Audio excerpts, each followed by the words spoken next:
Bonsoir. Comment ça va? C'est bizarre de revenir en stream. Me revoilà. Je voulais essayer un truc, mais ça fonctionne pas apparemment. Et parler exclusivement avec ce micro. Je sais pas si vous m'entendez en double. Ce serait un peu con, mais c'est possible. Ah là là. Ah non, je sais pas. Bref, pas au point encore. Hop. Bon, comment on se retrouve? Je sais même pas ça fait combien de temps que j'ai pas stream. Un mois? Je crois que ça fait un mois, hein. Je viens de tilter que j'ai pas envoyé le planning sur le Discord. Je suis tellement pas allé sur Discord.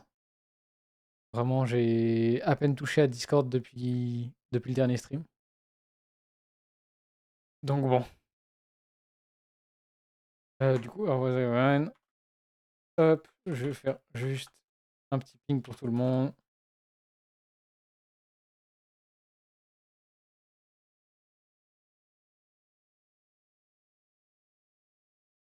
De retour. Hop, voilà, très bien.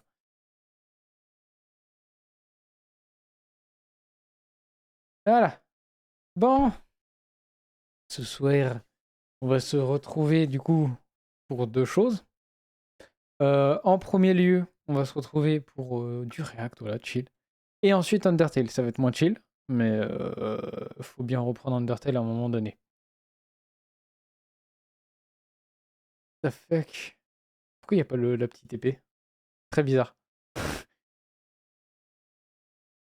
Du coup, tu commences Undertale sans moi. Oui. Bah c'est bon, ouais, tu vas me rattraper. Eh, dis pas le contraire, tu vas me rattraper dans tous les cas. Merde. Et oui, je commence sans toi. Aïe, aïe. Bref. Du coup, le petit React, j'ai copié-collé le titre. C'est le titre du live. C'est-à-dire de la chaîne. Du live, c'est très bien. Je sais pas, hein, faudra voir. C'est sûr. Mec, je vais galérer sa race. Tu vas galérer moins que moi. T'as moins de mal que moi, c'est certain. Je peux pas contredire ça. C'est pas possible. Bon, les gars, j'ai une erreur sur mon moteur de recherche, c'est pratique ça. Et il y a une mise à jour sur OBS, donc c'est très flou pour moi. Mais je vais m'adapter, vous inquiétez pas, tout va bien se passer. Un truc qui est sûr, c'est que j'ai pas lancé Steam depuis un moment, mais je sais qu'Undertale, il n'y a pas eu une mise à jour. Ça, ça devrait être bon. Hop, allez, c'est parti. Voilà. Convert fonctionne encore. J'ai rien changé en même temps, donc j'espère qu'il fonctionne encore. C'est logique. Ah là là, ça me fait bizarre vraiment de stream. Du coup, j'ai même pas répondu à ma propre question de quand c'était la dernière fois que j'ai stream. Blablabla, blablabla. C'était le. Ça fait plus d'un mois. Ça fait un mois et 10 jours quasi. Un mois et 9 jours exactement. Donc en vrai, ça fait un petit moment. J'ai pris des vacances de stream, voilà, pour me recentrer. Pas du tout. Juste vraiment, j'avais la flemme avec mon attel, etc. Donc, c'était sûr que c'était au moins un mois, parce que, au vu du temps que ça m'a pris. Moi, j'ai bientôt dodo, donc je te dis à plus. Bonne reprise de stream. Dommage, je vais pas pouvoir devoir souffrir. Ouais, non, mais ça va. T'inquiète. Faut qu'on voit pour vendredi. Ce vendredi, je sais pas si on va faire du Undertale. J'ai envie de faire autre chose. Autre chose en tête, mais à voir. Bref. On va couper la musique. Hop, et on va regarder ça. Du coup, l'histoire la plus trompeuse dans un jeu vidéo. Faut que je règle le son parce que je sens que ça va me péter les oreilles. Comment ce jeu de plateforme si simple en apparence peut-il cacher une histoire aussi profonde? Bah non. Cette tête, elle est pas très. Je sais pas, le design du jeu me. Je trouve pas ça très. Genre. Un peu angoissant, voilà. Et de Hunter Game. Allez, je vais mettre en. Tac, 80. Voilà. Ce jeu de plateforme si simple en apparence peut-il cacher une histoire aussi profonde?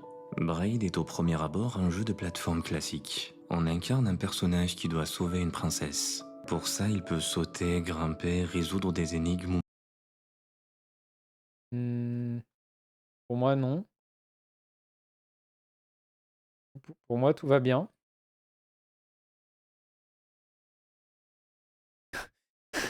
Pour moi, ça a pas freeze en tout cas.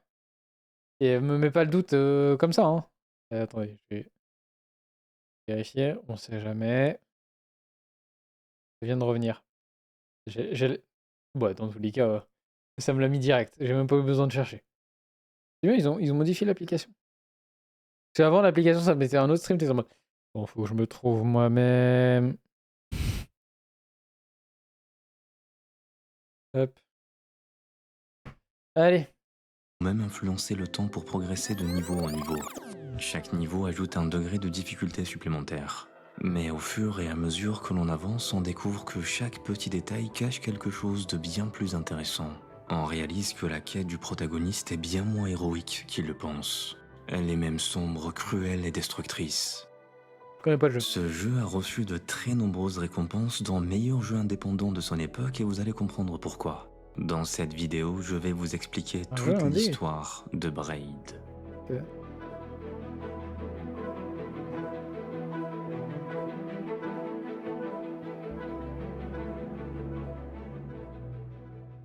Le jeu commence sur le toit d'un immeuble dans une ville moderne. Nous contrôlons ce protagoniste qui rentre chez lui par le toit. Chaque pièce de son appartement correspond à un monde. Il y en a 6 au total, mais pour l'instant, seul le monde 2 est accessible. C'est particulier, mais peu importe. On commence Oui. par celui-là. C'est perturbant de commencer par le 2.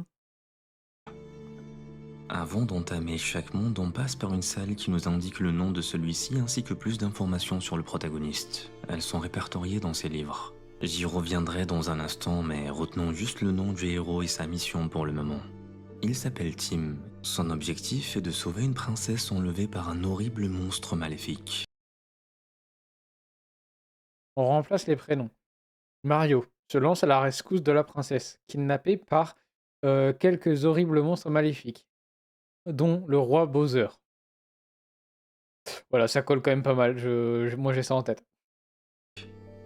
Le mot princesse est un peu décalé par rapport à la modernité de la ville, mais passons. On apprend aussi que c'est à cause de Tim que la princesse a été enlevée. Il aurait commis une terrible erreur qui a conduit à ce résultat. Pour se racheter, il se lance aujourd'hui dans ces mondes pour la délivrer. C'est ainsi que commence son voyage.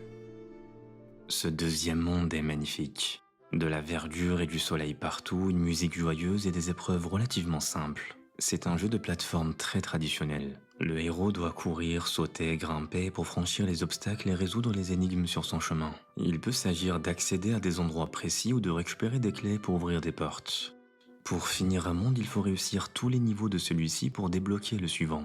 Idéalement, il faut aussi collecter toutes les pièces d'un puzzle dispersées un peu partout. Ça ajoute un degré de difficulté certes, mais elles serviront à construire des images pour comprendre l'histoire. En plus, des énigmes, Tim peut croiser des ennemis qui entravent son chemin. Il suffit de les contourner ou de leur sauter dessus pour les éliminer. Ce sont des mécaniques très simples et connues encore une fois. Oui. Quoique, il y a tout de même une particularité centrale dans ce jeu. À tout moment, on peut faire avancer ou surtout remonter le temps. Oh. C'est très intéressant parce que si jamais Tim meurt, on peut revenir quelques instants en arrière pour changer le cours des événements. On peut le faire autant de fois qu'on le souhaite. Évidemment, ce qu'il a accompli comme obtenir une clé est perdu s'il remonte à un moment antérieur à sa récupération. Grâce à ça, Tim devient théoriquement immortel. D'ailleurs, il n'y a ni barre de vie ni statistique car elle n'aurait aucun intérêt. Il peut corriger toutes ses erreurs et ainsi traverser ce premier monde pour retrouver sa princesse. Pendant qu'il s'applique à cette tâche, revenons au livre de la première salle dans les nuages. Comme on l'a vu, Tim est responsable de l'enlèvement de la princesse par l'horrible monstre. Il n'a pas seulement commis une faute, mais une accumulation de maladresse, comme il dit. Les souvenirs de cette relation sont aujourd'hui assez flous. Tout ce dont il est certain, c'est que c'est elle qui a mis un terme à leur histoire à cause de ses erreurs. Pour Tim, ce n'est pourtant pas logique. Une erreur devrait permettre une amélioration, une progression même, car elle sert de leçon pour devenir meilleur. Alors pourquoi a-t-il été puni à cause de son erreur? La princesse aurait simplement pu dire « je comprends », et ensemble ils auraient surmonté cette épreuve. Il imagine alors un autre scénario où ils auraient été heureux si ces erreurs avaient été cachées. Elles se seraient doucement effacées et oubliées avec le temps sans perturber leur couple. On commence à comprendre le nom de ce monde et sa mécanique. À chaque fois qu'il meurt en faisant une erreur, il revient dans le temps pour corriger sa faute. Ainsi, il n'est plus puni par son échec, mais plutôt récompensé par l'expérience. Grâce à ça, il parvient à trouver les pièces du puzzle et atteint la fin de ce monde. Avant de le quitter, il passe devant un château où une créature qui ressemble pas mal à un dinosaure l'accueille. Ouais, c'est ce que Elle j'allais lui dire. explique que la princesse n'est pas ici, qu'elle doit être dans un autre château. C'est une référence totalement assumée à Super Mario Bros. Oui. On débloque alors le troisième monde. Enfin. Le premier est toujours verrouillé. Comme précédemment, Tim passe par la salle des nuages qui en révèle un peu plus sur lui et son passé. J'y reviendrai une fois que nous aurons compris les mécaniques de ce nouveau monde. Visuellement, il est bien plus fermé que le Il y a des précédent. leviers. Nous sommes dans une jungle dense avec un coucher de soleil et une légère pluie en arrière-plan. Une nouvelle mécanique est intégrée. Les objets entourés d'une lumière verte ne sont pas affectés par le pouvoir de Tim sur le temps. Ils suivent leur propre chronologie linéaire indépendamment de Tim. Par exemple, si une porte verte a été ouverte en gaspillant une clé, elle restera ouverte même en remontant le temps. Il lui faudra trouver une nouvelle clé. Dans un autre cas, pour progresser, il faut réussir à sauter d'un nuage à un autre en jouant avec plusieurs temporalités. Les énigmes deviennent bien plus sophistiquées avec des paradoxes Ah, temporels. c'est pas mal. C'est une transition importante dans le jeu. C'est comme si Tim se confrontait à une réalité plus dure comparée au monde précédent, il pouvait absolument tout influencer. Avant, à chaque erreur, il pouvait revenir en arrière sans conséquence. Ce n'est plus le cas ici sur certains points. Cette fois-ci, il est bien puni entre guillemets pour ses erreurs. Encore une fois, ça Les fait limites, écho aux ça écrits le des nouveaux limite au livres moins. dans la salle des nuages. On apprend que pendant longtemps, la relation entre Tim et la princesse rimait avec perfection. Chacun faisait marche arrière lorsqu'une erreur était commise pour ne pas blesser l'autre. Tous les deux œuvraient pour la satisfaction totale de leur partenaire. Pour Tim, cette vision est plutôt naïve. Devoir corriger toutes ses erreurs en Les lapins, ils sont violents, hein. Ils ont des belles fleurs et tout. Ils veulent te bouffer le cul. cherchant constamment à Pas mal. satisfaire la princesse l'a conduit à se sentir prisonnier de cette perfection.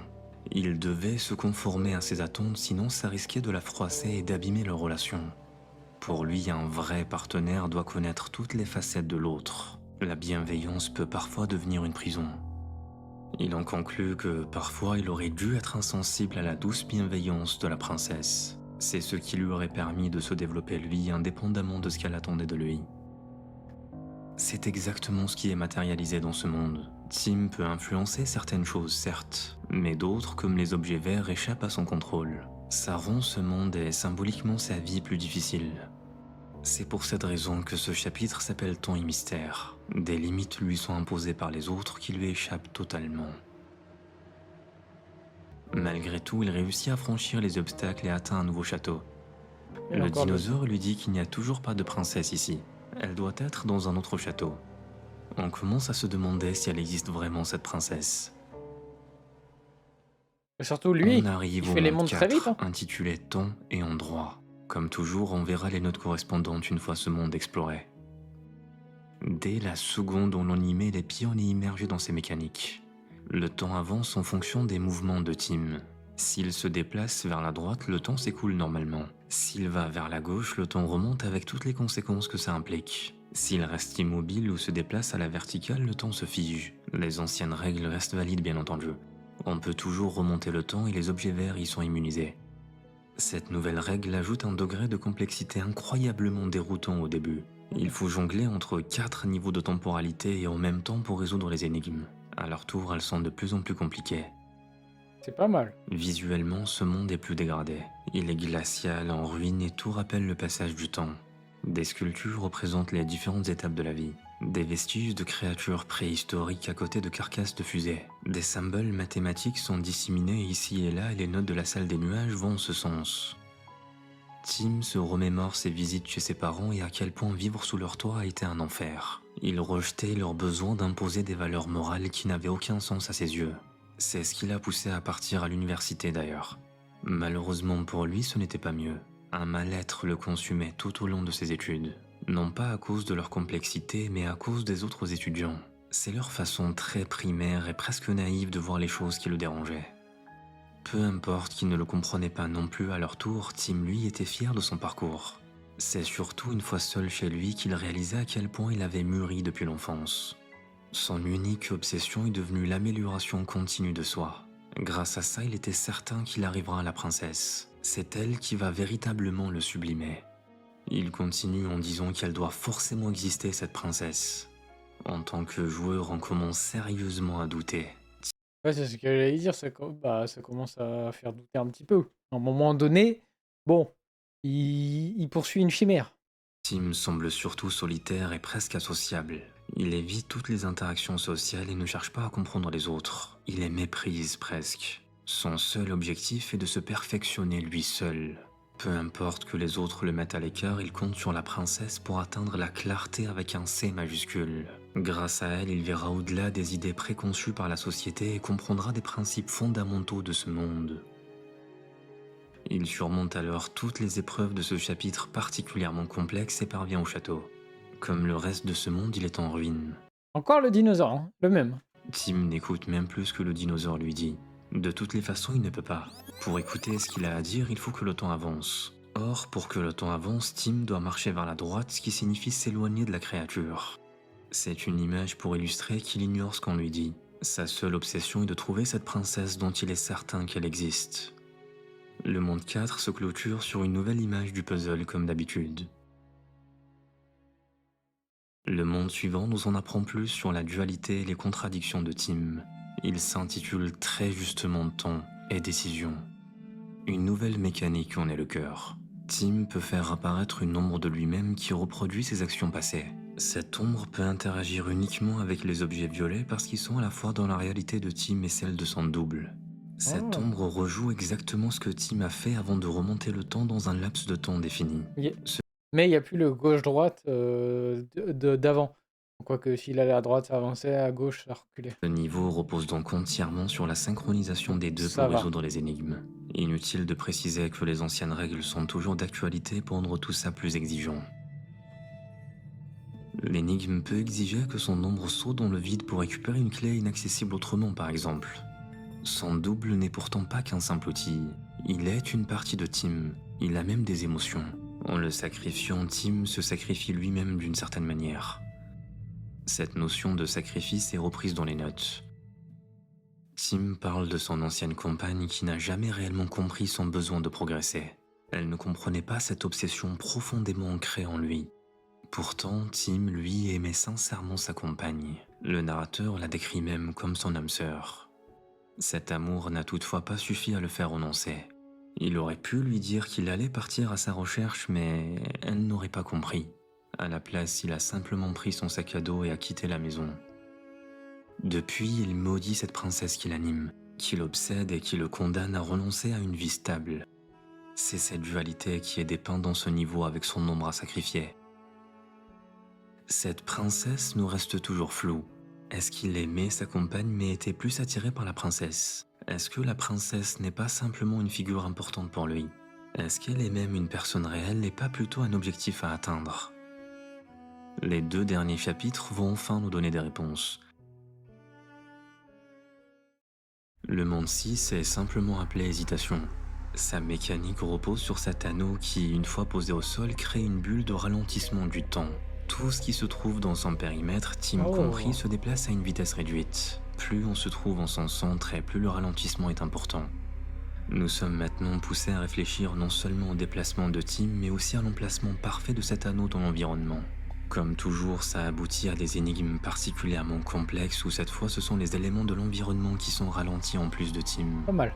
Nous ne pouvons placer qu'un seul anneau à la fois et les règles précédentes restent valables.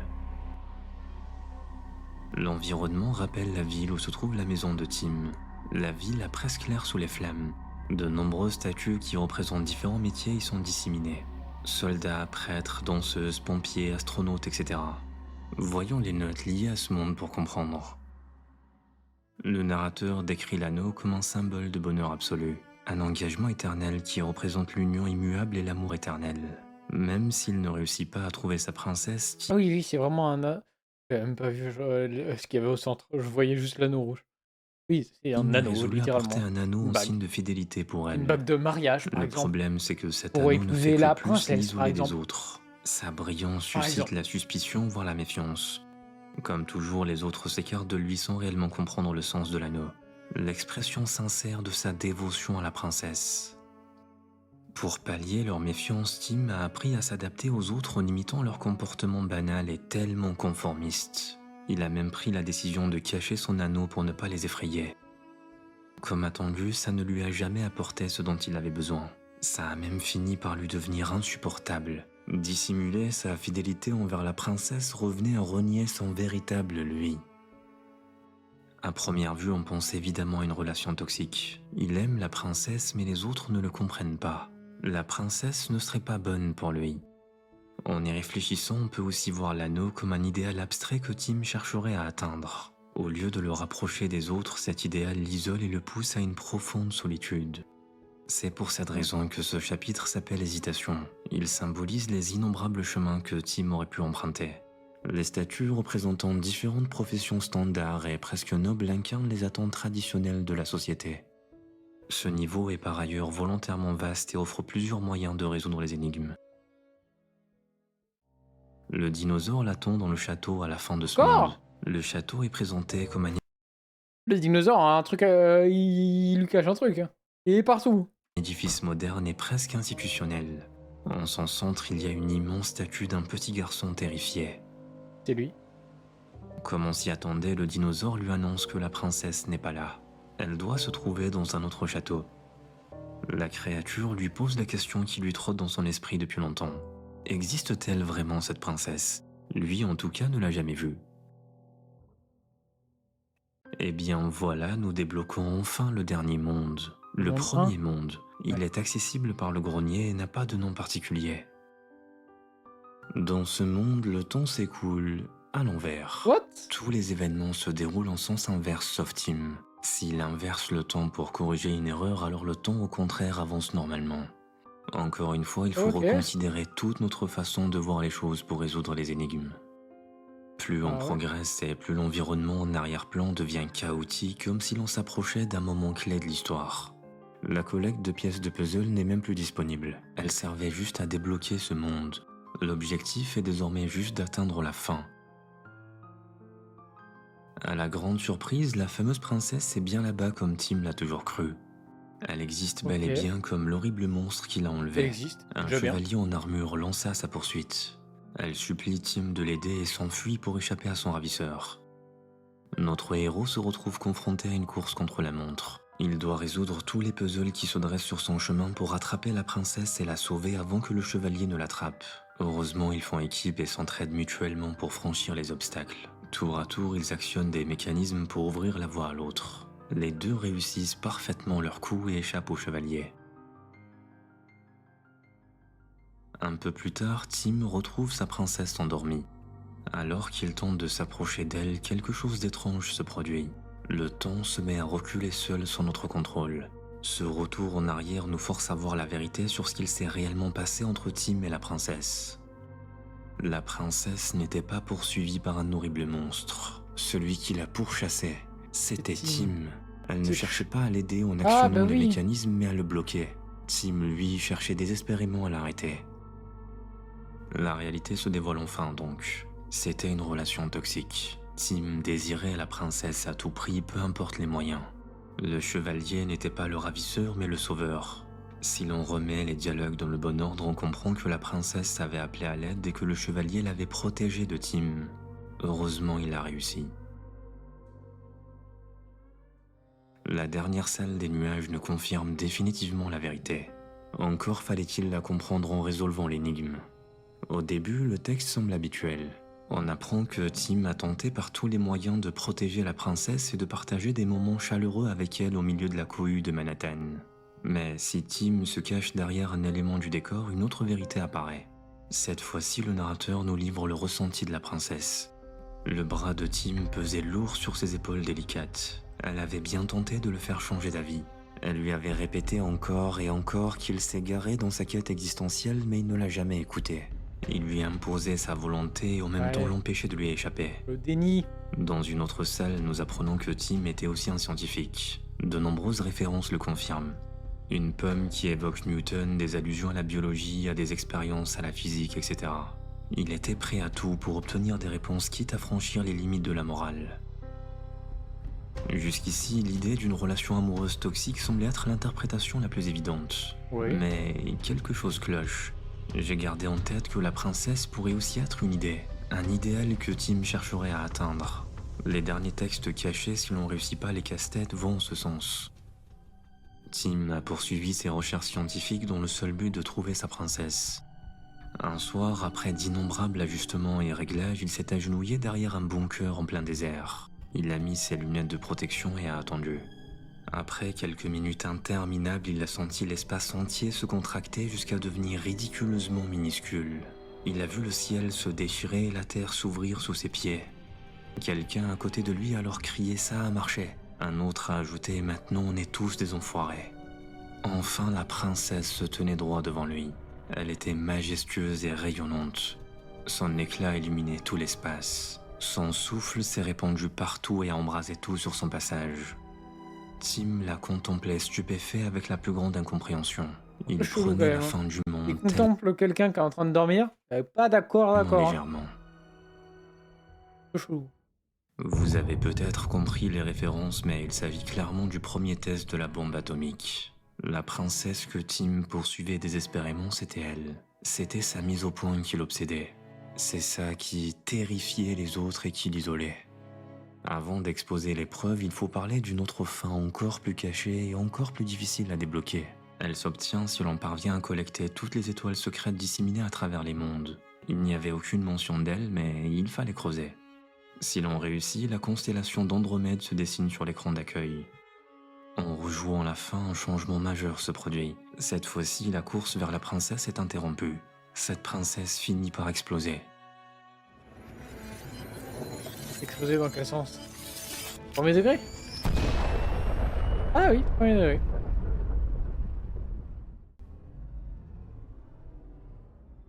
Il existe de nombreuses théories sur les significations de ce jeu, mais la majorité des joueurs s'accordent sur cette interprétation.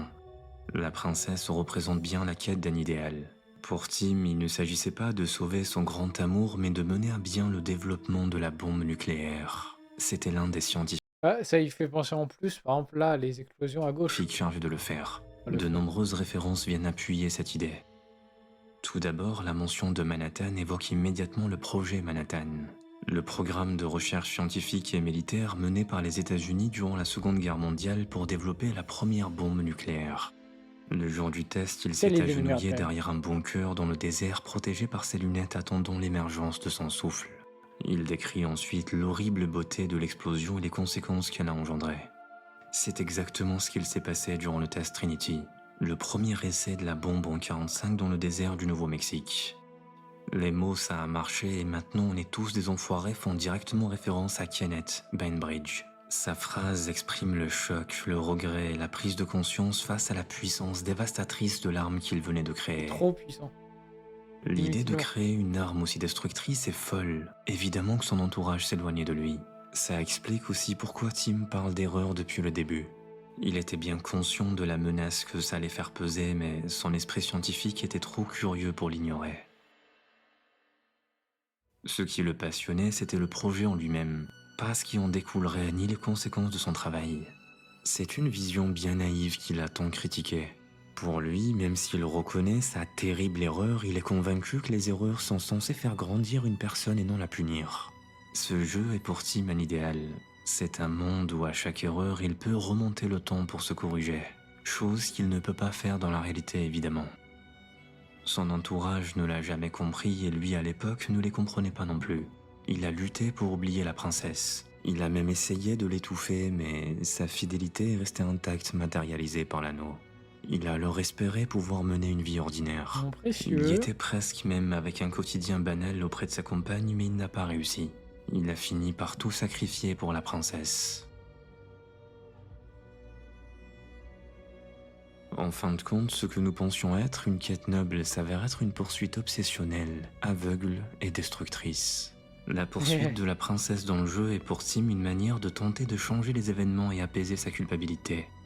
Il sait qu'il a poussé sa curiosité au-delà des limites. Il a assez de conscience pour le regretter et aujourd'hui il cherche désespérément un moyen de réparer les choses tout en sachant que c'est impossible.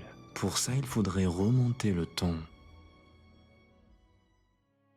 Il y a encore tellement de petits détails à explorer. Que ce soit dans les textes, l'environnement, les théories des joueurs, mais tous convergent vers la même idée. En sachant cette vérité, les textes vus depuis le début prennent une toute autre dimension. Si vous voulez en saisir toutes les subtilités, je vous invite à regarder la vidéo une deuxième fois.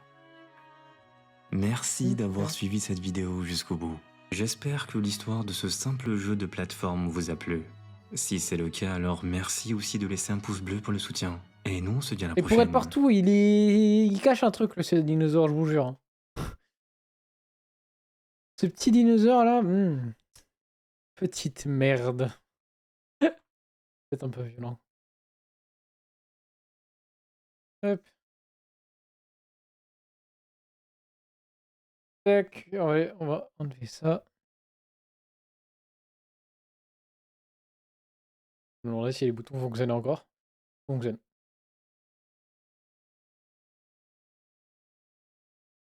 Ah. Hop. Waouh, je vais lire les messages, j'ai 2 messages à lire là. Plus tard, après le stream. Trop long. Alors, je vais lancer Steam après 2 semaines. Et j'ai des mises à jour. 1, 2, 3, 4. Bon, ça va. 4, ouais, quasi 5 gigas de mise à jour. Il y a Satisfactory 1.1 qui est sorti. Ouah, attendez, j'ai loupé ça. Il est sorti le 10 juin.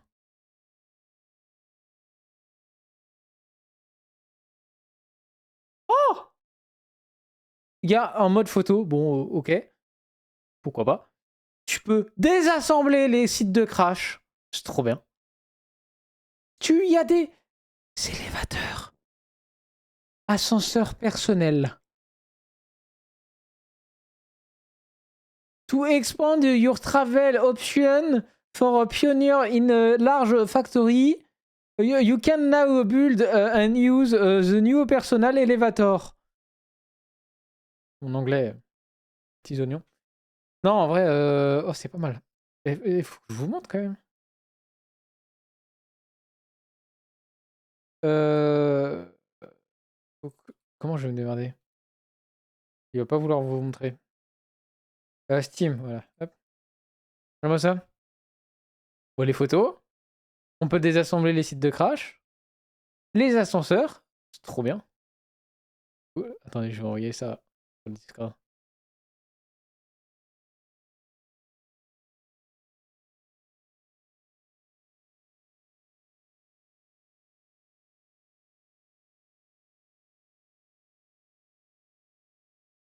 Hop.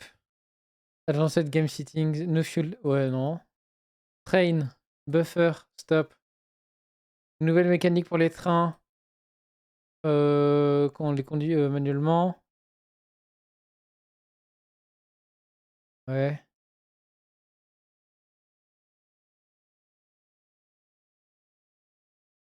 Ah, ok.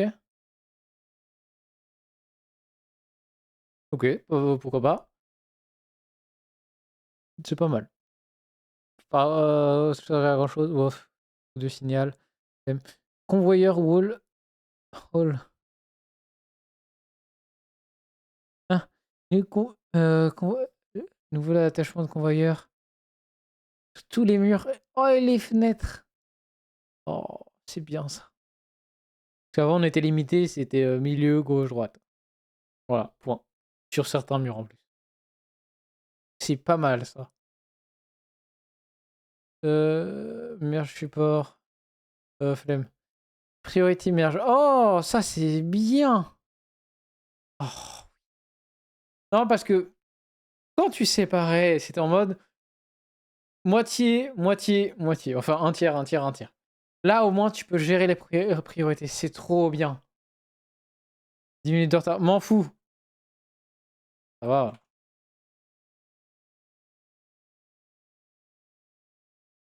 Voilà, hop. Oh! Oh oui!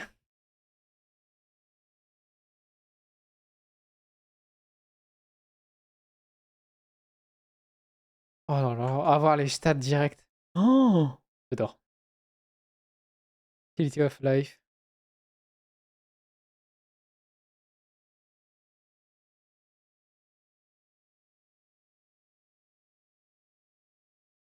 Enfin?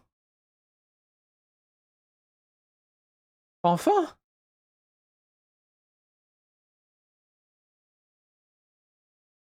Ouais. Voilà. Oh, Twilight. Je le spam, rien à foutre. Transport, l'hyperjonction.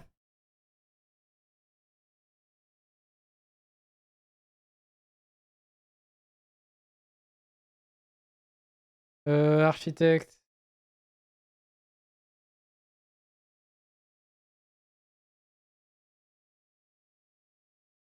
Tu pourras t'amuser.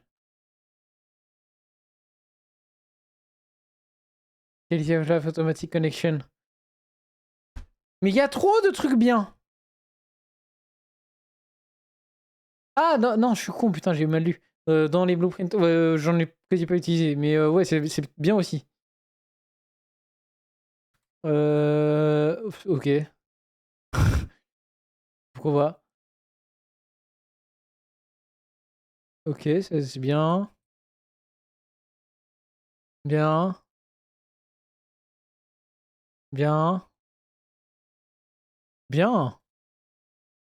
Au niveau du visuel, ça rajoute un truc. C'est pas mal, c'est plus immersif. Ouais, bah ça, VFX, l'audio, narrative location. Ok. Mais c'est qu'ils ont taffé, hein. Et la 1.0, elle est sortie fin d'année dernière seulement. Donc en vrai, c'est pas mal. Et des bugs fixes. Ouais, bugs fixes. Ok. Pas mal, pas mal, pas mal.